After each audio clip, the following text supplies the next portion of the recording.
Assalamualaikum warahmatullahi wabarakatuh. Alhamdulillah wa syukurillah wala haula wala quwata illa billah. Allahumma salli ala Muhammad Rasulullah wa ala alihi wa sahbihi wa man walah. Masih bersama dengan Majelis Zikir Tarekat Naqsabandiyah Khalidiyah wilayah Sulawesi Tenggara di hari ke-15 Ramadan. Sore ini kita menyambung lagi ya kuliah tadi malam. Nah, saat ini kita coba mengangkat satu hadis Nabi Muhammad SAW. Di situ dalam hadisnya Rasulullah SAW bersabda, setiap bayi itu dilahirkan dalam fitrah Islam, maka kedua orang tuanya lah yang menjadikan mereka menjadi Nasrani, Yahudi, atau Majusi. Ya, kira-kira begitulah bunyi daripada hadis Nabi tersebut. Menengok hadis Nabi ini, maka yang sudah merasa dirinya beragama Islam akan cenderung bangga, bahkan kadangkala sombong karena merasa dirinya sudah Islam, merasa sudah aman. Padahal mungkin Islamnya masih dipertanyakan, mungkin masih Islam keturunan atau Islam ngaku-ngaku di lisan. Ketahuilah, Islam itu seperti yang kita bahas tadi malam, artinya berserah diri. Jadi Islam itu sudah ada sejak Adam alaihissalam diturunkan ke dunia ini. Seluruh nabi sebelum Nabi Muhammad SAW itu Islam, tapi bukan Islam merek ya, tapi berserah diri. Nabi Muhammad hanyalah penyambung estafet Nabi. Dari Nabi-Nabi dan Rasul-Rasul sebelumnya, Muhammad adalah penyempurna dari seluruh Nabi-Nabi dan Rasul-Rasul. Demikian pula Al-Quran. Allah Subhanahu wa Ta'ala berfirman dalam surat An-Nahl ayat 123.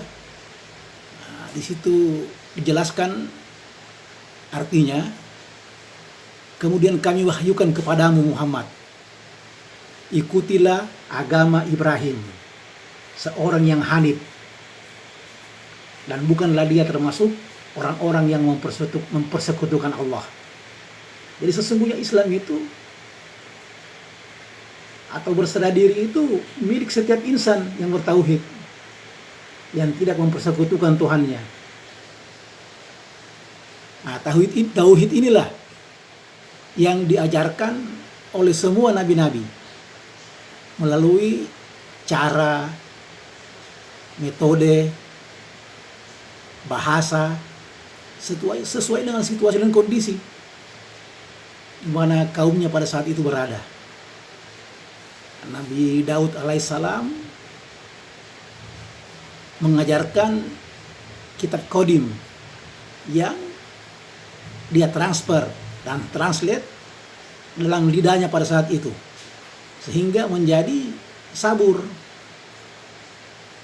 Nabi Musa pun demikian, yang diajarkan kitab yang sama seperti yang diajarkan oleh Daud, kitab Qadim, tapi dia transfer, dia translate sesuai dengan bahasa dan budayanya pada saat itu menjadi Taurat. Nah, begitu pula dengan Nabi Isa, yang diajarkan adalah kitab yang sama, kitab Qadim dari Allah Subhanahu wa Ta'ala, yang dia transfer dan translate sesuai dengan bahasa ibunya pada saat itu, menjadilah kitab Injil. Nah, Al-Quran pun yang diturunkan kepada Rasulullah Sallallahu Alaihi Wasallam itu seperti itu juga. dari kitab yang sama, dari kalamullah, kitab Qadim yang Muhammad transfer dan translate menurut bahasa dan budayanya pada saat itu. Kemudian dibukukan sejak di zaman Khalifah Utsman bin Affan menjadi Al-Quran Mushaf. Nah, keempat kitab ini bukan hanya sekedar diimani di bibir saja, tapi dipahami, dipelajari. Bahkan ada teman yang mengatakan disetubuhi. Maksudnya disetubuhi itu dikuliti luar dalam, sehingga kita paham betul makna hakiki yang ada di dalamnya, bukan sekedar arti letterless apa adanya. Nah, sehingga tidak ada lagi manusia yang merasa paling benar sendiri, saling tuding, saling tunjuk, saling klaim. Islam teriak kafir kepada orang-orang Nasrani dan Yahudi. Sebaliknya non-Islam, orang Yahudi, orang Kristen menyebut Islam sebagai domba-domba yang tersesat dan lain-lain. Padahal adanya diri kita yang saling ribut itu semua atas izin Allah. Adanya perbedaan ini sudah sunnatullah. Peringatan pun sudah disampaikan oleh Allah Subhanahu wa taala melalui firman-Nya dalam surat Al-Maidah. Katakanlah hai ahli kitab, kamu tidak dipandang beragama sedikit pun hingga kamu menegakkan ajaran-ajaran Taurat, Injil dan Al-Qur'an yang diturunkan kepadamu dari Tuhanmu. Itu kan? Nah, firman Qadim ini yang sudah ditransfer dan ditranslate oleh Nabi Muhammad dalam bahasa ibunya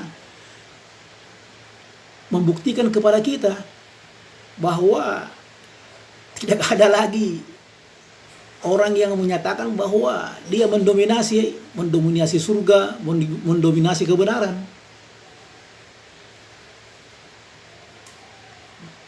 Nah, ini firman Allah dalam surat Al-Maidah ini sebetulnya peringatan keras untuk para ahli kitab.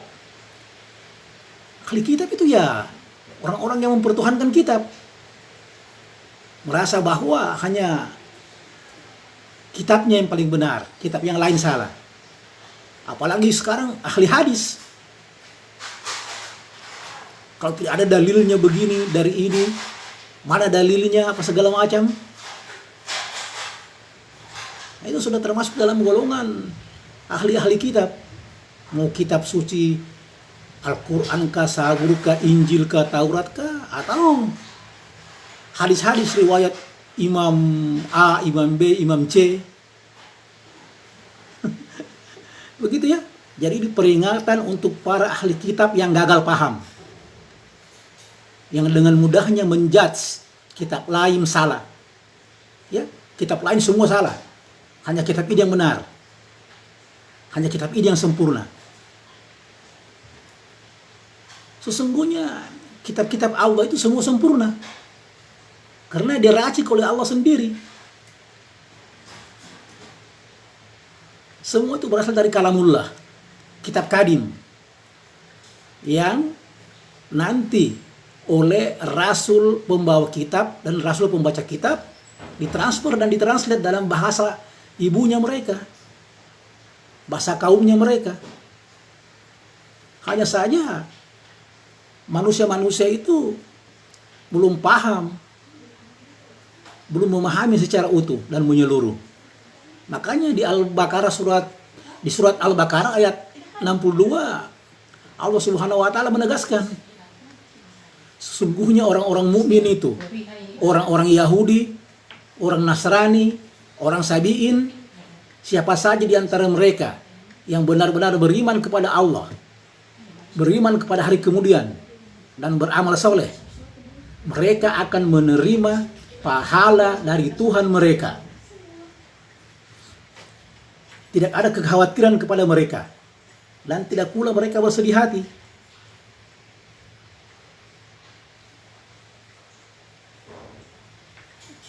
Ya begitu. Nah,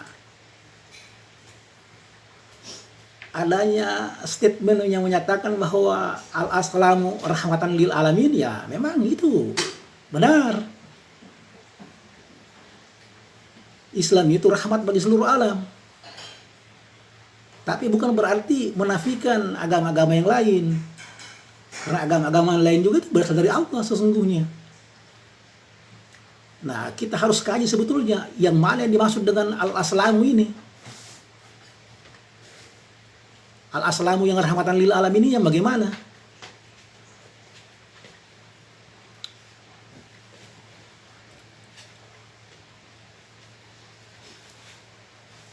Seperti yang kita bahas tadi malam ya, Islam itu bukan salah satu dari banyak agama. Dia bukan salah satu merek agama, bukan. Islam itu esensi kebenaran yang ada di seluruh agama. Islam itu sebenarnya adalah makam rohani, penempuh jalan ketuhanan. Sehingga jika dirimu sudah Islam, sudah benar-benar Islam, maka kamu adalah kebenaran yang ada di setiap agama.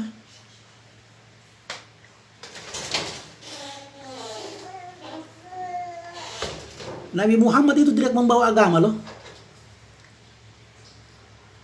Dia tidak membawa agama baru. Tapi dia menyempurnakan ajaran-ajaran nabi-nabi terdahulu sebelum dia. Dia membenarkan ajaran-ajaran yang dibawa oleh nabi-nabi dan rasul-rasul sebelum dia. Dan menyempurnakan. Makanya ayat Allah Al-Qur'annya, inna dina indallahil Islam. Sesungguhnya agama di sisi Allah itu Islam.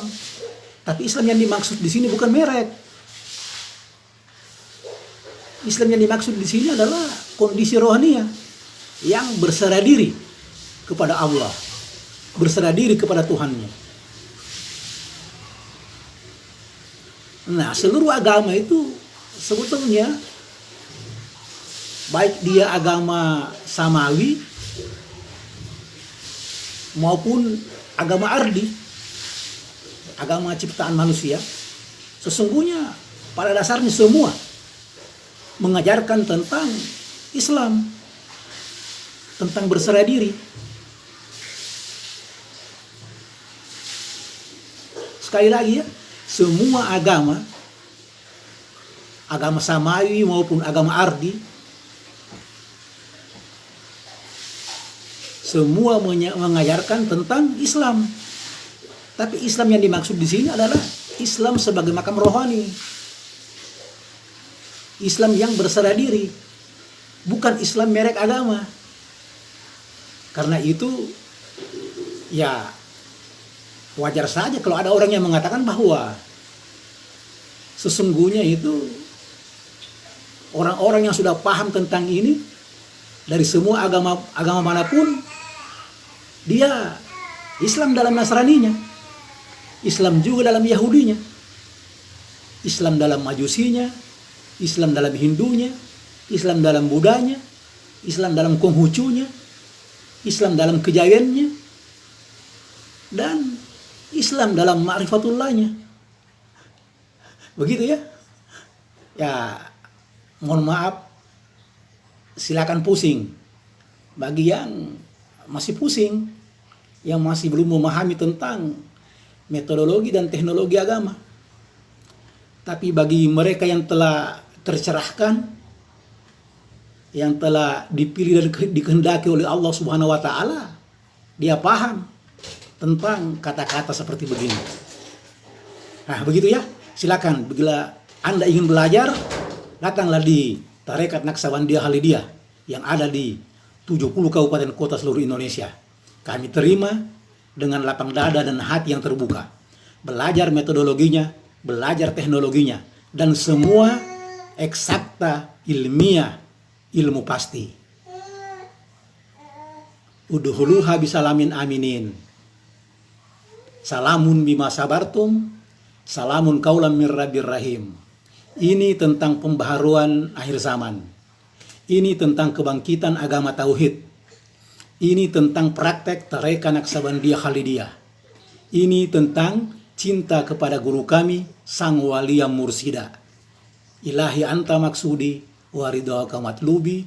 Wassalamualaikum warahmatullahi wabarakatuh.